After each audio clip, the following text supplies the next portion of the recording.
మా కాలనీ మునిగిపోతుంది, మా హనుమాన్ టేకడి మునిగిపోతుంది, దీనికి కారణం ఎవరు, దీన్ని వెనకాల ఎవరున్నారు, ఎంతమంది బడాబాబులు దీని వెనకాల ఉన్నారు అనే కొంతమంది ప్రశ్నిస్తున్నారు. దీనిపైన పూర్తి వివరణ పట్టణ అధ్యక్షుడు రవీందర్ యాదవ్ను అడిగి తెలుసుకుందాం. ఏదైతే వార్డ్ నంబర్ 24 మధ్యలో నుంచి వెళ్ళేటువంటి గండి కెనాల్, అదే బతుకమ్మ కుంట ఉందో, ఇది రకాస్పేట ఆ పై నుంచి కూడా వచ్చే వరద కెనాలు. ఆ వరద నీళ్లు ప్రతి వర్షాకాలం ఏవైతే వరద నీళ్లు విపరీతంగా వస్తాయో ఇవి హనుమాన్ టేకిడి, సాయిదురానగర్ కాలనీ, వెంకటేశ్వర కాలనీ మధ్యలో నుంచి పాండు తలాఫ్కు వెళ్ళడం జరుగుతుంది, పాండు చెరువుకు.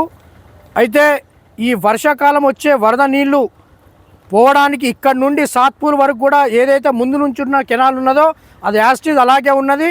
సాత్పూల్ దాటిన తర్వాత నుంచి పాండు తలాఫ్ వరకు కూడా పెద్ద ఎత్తున అది కబ్జా గురై వేరే వాళ్ళు కన్స్ట్రక్షన్కు పోయి అది ఏదైతే వరద కెనాల్ ఉందో కెనాల్ని ఒక మోరీలాగా తయారు చేయడం మూలంగా వర్షాకాలంలో వాటర్ అంతా కూడా బ్యాక్ వచ్చి మా వార్డ్ నంబర్ 24కు సంబంధించి హనుమాన్ టేకిడి, సాయి దుర్గానగర్ కాలనీ, వెంకటేశ్వర కాలనీ పూర్తిగా మునిగిపోవడం జరుగుతుంది.